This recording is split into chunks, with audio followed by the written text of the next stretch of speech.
Yo, what is going on, guys, and welcome back to a new video on my channel. Today we've got another esports onboard in store for you, an onboard commentary around Kieferstone. Silverstone, my favorite track. Most of you know that. I love this track. And it's round number 3 in F1 esports, so I hope you will enjoy it.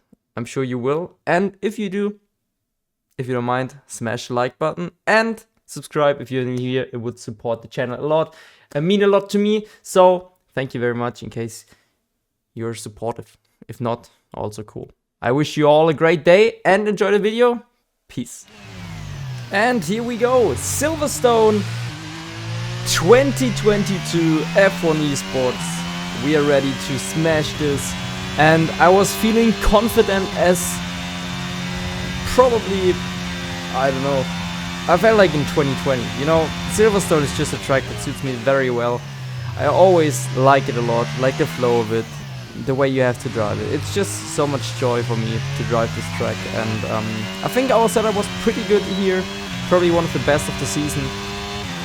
And yeah, so I was looking forward to this day, especially after Imola. We had a 2.210 split in Sector 1. In Q1, that is really fast, because the grip in qualifying number 1 is much lower than in Quali 2 and Quali 3, as you can see here, where we got a little bit of wheel spin on the exit, because I was pushing too hard, simply no grip available, and I was trying to do something which was not possible.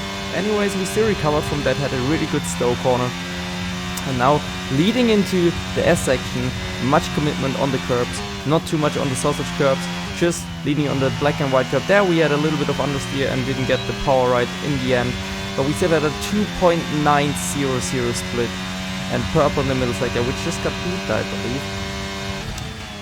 Also in stow, perfect line, just hit the curb a little bit to rotate the car. Now heavy braking into the final chicane.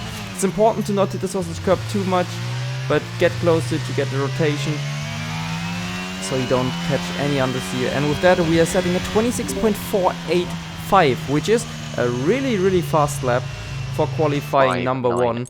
As you can see, my teammate Freddy was P1 in the end. We only had one run, which was the banker one, so we had 2 fresh tires for the final one in Quali 3. That was the first time in the season, and now in Quali 2 everything started to go downhill. You can see in the back we have a McLaren charging on us, which is Lucas Blakely, and he's attacking us into the final corner before our flying lap, and that totally ruins our run into the lap, which costs us probably around maybe half a tenth, maybe a bit less, maybe a bit more, I don't know exactly, because we don't have the delta. And with that I also mess up the first corner. There we are, finally got it right. So I was all over the place. I was wondering what the hell was going on, what was Lucas doing, but you could see flashing up at the bottom that Lucas left the session, his game crashed. I couldn't believe that the guy behind me has a game crash, and I have the bad luck that his AI attacks me. And you can see the first sector at 2.74. That is incredibly slow. That is really incredibly slow for my first sectors, especially in Q2, considering my banker lap in qualifying number 1. So not even when the grip was the highest in Quali 1 was a 2.10, so we could have probably done a 0.19 something, so we should have been 1/10 faster here already at this point. But we were not giving up, we were pushing in the middle sector. The middle sector was actually really good. It wasn't enough for a purple one, I believe. We actually hooked up the curb there nicely this time, but it should be close to purple. 8.47 split, so we are half a tenth faster than before. And again, getting a good stow. We couldn't hook up the curb this time as much, but it was still fast because the momentum that we carried. Now into the final section, a little bit more understeer than in qualifying 1, but still not a lot on the exit. A little moment here, and it's just a 4.38, which is not fast enough to get through. We were actually purple in the final sector with that sector, unbelievable. But yeah, the first sector totally screwed me up, and I told myself, you can even hear, I'm like, did you see that? And yeah, they were like confirming that Blakey had a disconnect, and I was like, shit, man. Don't let this distract you, keep calm, man, you have one more run. I was getting nervous because Quali 2 is my weakness on this game. And you can see here, I don't know if there was a cut looking back at it. In the moment I was just like, god damn it, I already knew, okay, this is it, I'm out of Q2. And I even then completely messed up the shifting here because I was already giving up. I was like, this is anyways it. Like, even if I hit a banger lap, it's not getting me through. I still completed the lap, of course.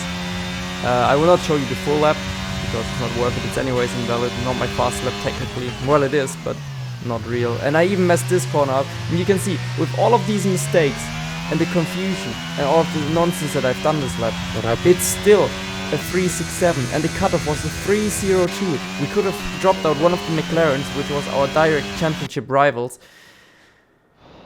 Yeah.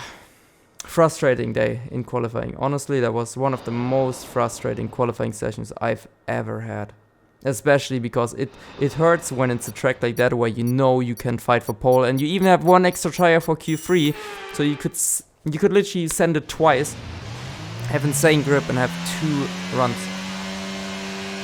Yeah, it is what it is. But anyways, now the race start. It's go, go, go, lights out already. Kiefer sleeping again. Moreno had an incredible start at the launch, but we had a good second phase, so we could defend him off. And there's also one guy in the back, that is Manuel Biancolila, charging on with the mediums. And next to Moreno, I think there's a car. Also on the right, Barry Borman spinning out. Complete chaos again. Joni Tomala gets spun out by Piotr. And we nearly get spun out because there's not enough room to go on the throttle with 3 cars next to us. I was so much chaos right away. The usual F1 Esports carnage. And you can see at the back, that is exactly what I'm talking about. Manuel Biancolila going around the outside of Dani Moreno just because Moreno has no grip on these hard tires.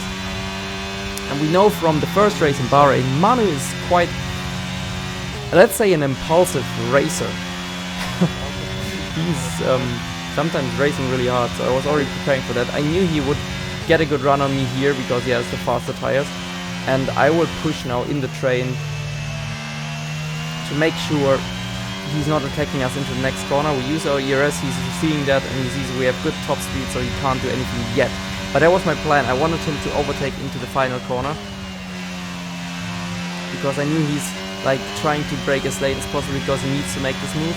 I'm also braking really late, but just late enough to not hit Cheneca Clay. And with that move, Manu actually crashes into Alvaro and spins out because he completely loses control of what he was doing.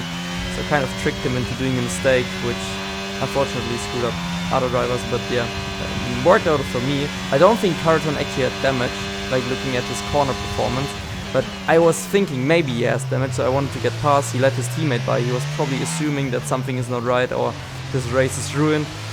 And whilst doing that, nearly Beresney slipped through. He saw an opportunity and acted smart, but unfortunately didn't work out for him. Fortunately for us, yeah. So Silverstone is one of these races where you kind of have to make up all places in the first lap, then wait until the pit stop phase because of this huge DRS train. And from there on, yeah, it's just, you can see we skipped from lap 2 to lap 9 because nothing happened. And now Mr. Pockmer, after me having a little snap, that is a highlight, but Mr. Pockmer is the first one to go to the pit lane and stop from the mediums to the hards because he was one of the only drivers going from starting on mediums with, I think, Manu. They were the only 2. And I think I've just been told that I should go really long. I didn't hear it. I have the game really quiet so I don't hear myself double. But yeah, another person is pitting. I think this Brent and Barry Borman. Barry Borman spun out at the beginning.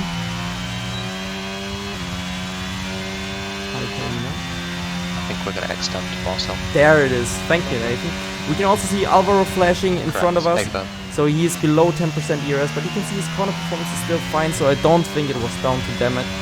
He's pitting, a lot of people are pitting. Now we have to catch up to the front and make sure we use our ERS as much as we can, so we extend and create a gap so they don't undercut us as much.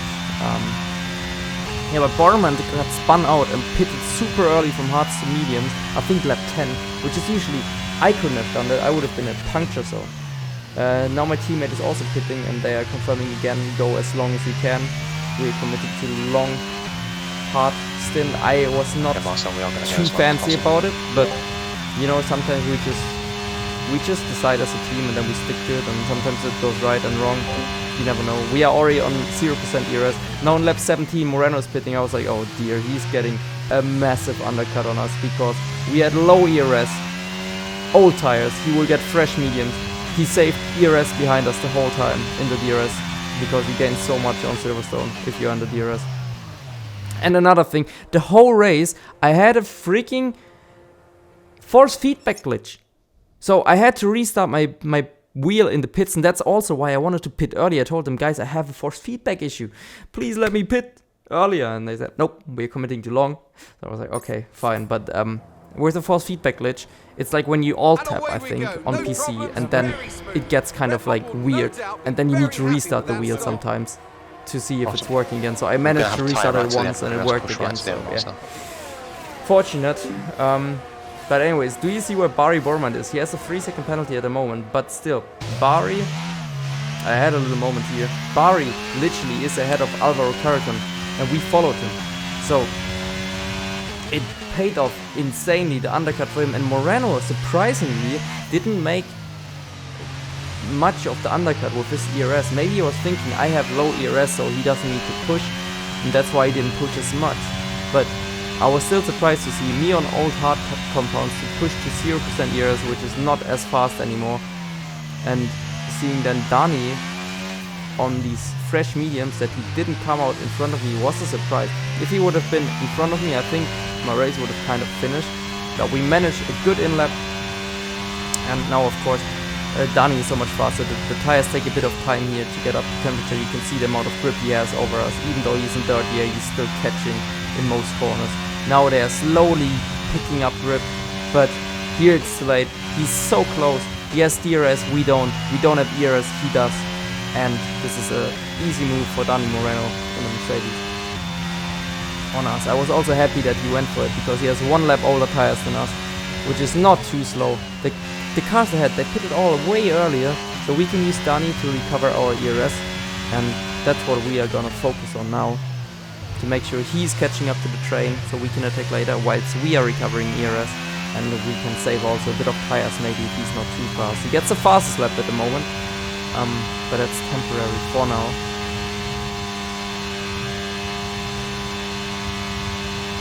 And yeah, now it's just all about saving this beautiful, let's call it yellow gold, because it's a yellow bar on the steering wheel, the ERS battery.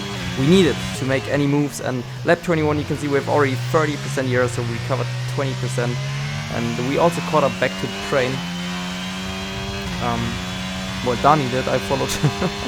So we caught up together with Barrison and all of these guys ahead, so we're back in the mix. But I started P15, we're now P17. The strategy it wasn't the right one, and I was fairly frustrated, but yeah, is what it is. Was a hard day with the force feedback, with me getting screwed in quali, and yeah. I mean the off track was not anyone's fault. It was just me losing my head and not being able to focus anymore properly. But yeah, was still a bit unfortunate, let's just say it like that. And Dani is flashing ahead of us, and I was like, oh my god, he's losing so much time to Moreno. And he already, like, we made a bit of contact when I left a lot of room. Nothing bad, but here also we made a little bit of contact. I think it was more of a racing incident. I didn't get a penalty, but I got an official warning. We were still side by side at this point.